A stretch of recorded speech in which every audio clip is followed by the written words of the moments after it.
Dito sa Angono, may sikat na pritong ulam. Hindi baboy, hindi manok, kundi itik.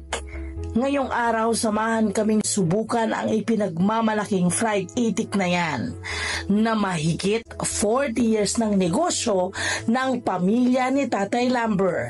Sa tagal ng ating pagka-fried itik, ay natutunan ko mag-ipon para sa pamilya ko. Mainit-init pa mula sa pagkaprito, kaya garantisadong juicy at malasa. Siguradong lahat tayo ay natatakam na, kaya pagsaluhan na ang fried itik na ihahain ni Tatay Lamber dito sa agahan natin. Mga barangay, kita nyo naman, di ba? Ay nako!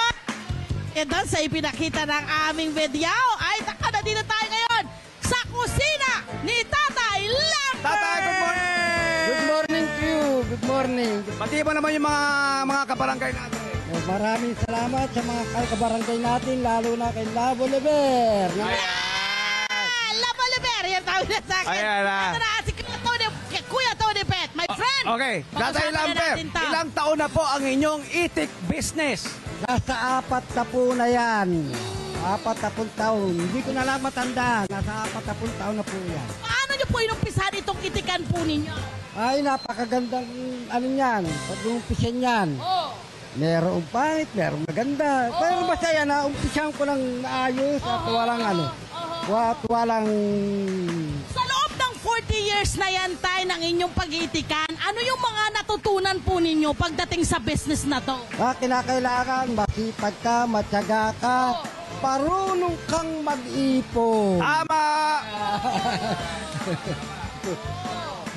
Okay, Tatay, sa 40 taon mo, ano ba ang maaari mong i-share na mga tamang paraan sa pagluto ng itik? Ito, Kasi gusto ng masa at ang lasa ay maayos, malinis, maayos, talagang dadayuhin ka. Okay, ito raw noon. Oo. Para lang talaga masuplayan niya yung sarili niya, yung pag-iitikan niya. Nag-itikan din si tatay talaga. Tama. Okay, bakit tinumpisahan niyo yun? Ayun, nag-itik din, nag-alaga din kami ng itik, gano'n. Pagkatapos yan, hanggang sa dumating na sa ganito. Kasi umirap na itik eh. Oo, ito sa Rizal. Tarisa. Wala na hong nag-iitikan ngayon. Wala na, kahit isa, wala. Kahit bakit, ano ho ang nangyari, bakit ho na nawala na? Ipinagbawal na dito. So, saan na ho nang gagaling itong inyong mga itik na ito? Nasa Pampanga, Tarlac, Nueva Ecija, Bulacan. Ayan. Diyan mo na, at saka, tama, Nueva Ecija. Sarap. Pa ang nakikinabang din ito, yung ating mga farmer na nag-iitikan pala, ano? Oo, nandiyan. Araw-araw, gaano karaming itik po ang inyong ino-order dito sa itong sa inyong mga supplier? Kinakailangan ang aming mga supplier ng itik na manggagaling sa Bulacan, kinakailangan sa loob ng 3 araw o 4 na araw, makapagdala sila ng 1,000. Dahil kasi pagka ang dinala nila ay 500 lamang, ay malulugi sila. Kailangan padamihan. Okay. Eto na. Pakita na natin. Ano yung proseso ng paghanda sa ating itik sa pagkatapos linisin? Nilalabog muna yan. Nilalabog. Ika nga, pinalalambot muna. Pinalalambot. Paglalabo. Kinakailangan yan ay malabog mo sa loob ng 4 na oras o di kaya ay kulang 4 na oras. Pag natapos po yan, ano ang susunod po dyan? Tinitimplahan na. Ito na. Ito na siya. O yan. Iyang mga nalabog na yan, iyan ay pwede nang ibigay sa mga buyer o sa mga... Ito po. Ito po. Yan.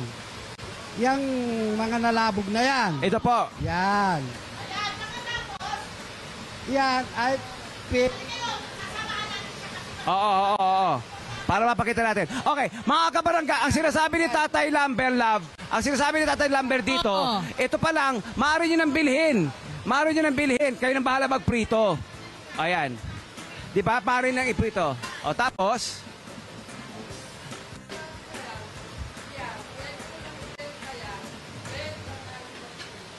Yon. Pwede rin iprito. Pwede nyo raw iuwi at pwede iprito. Pwede rin bili ng nakaprito rito. Opo. Ayan na. Abang-abang dito. Dito tayo. Yun o. Yun o. Tatay, magkano po ito? Ang isang order po. Nasa 240 na yata ngayon yan 240. Okay. Namang dinarayo dito sa itik. Itik na matitik. Sabi kong masarap dito, pero dito nag-umpisa ang fried itik. Ito na ang naging kultura dito. Kaya talagang kung palasahan at pasarapan, dito ka makakakuha niya. Ano po ang payo ninyo? Sa mga gustong magnegosyo, Para sa mga dadayo. para magtagal ng 40 years. Dito pwede kayo silang humango rito. At pagkatapos na humango sila rito, kinakailangan, pag nag-umpisa siya ng negosyo, hindi yung bukas-sara, mahihirapan. Tama. At dahil 40 years na sila, my friend, alam mo na, matatag na ang kanilang negosyo at inaalagaan na lamang nila. Halika rito, gusto mo ba samahan mo ako dahil ibibigay na natin yung regalo. Tatay, ayan na po. Tagapin niyo po ang aming regalo.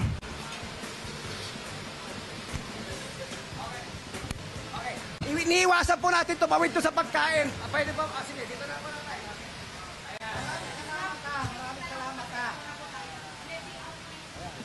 Mula po sa Miniso at sa Mr. Donut. Yes. Maraming salamat po. Okay. Oras na tayo tikman.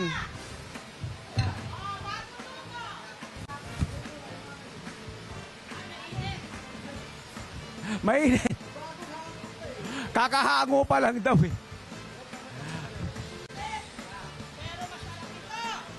Mainit, pero masarap ito. Wow! Harap. Sarap! Thank you, Tatay Lambert! Palapakan ng Tatay Lambert at ang kanyang pamilya at lahat ng mga natutulungan mo sa inyong negosyo. Maraming salamat po. Hi! Sumama mo dyan na profile, mga Connect 25. This is Love and New Verbo. For more love, Tunipet, and Arafang updates, just click the subscribe button and follow us on our Net25 social media pages at Net25 TV and Net25 Entertainment Facebook. See ya. I love ya.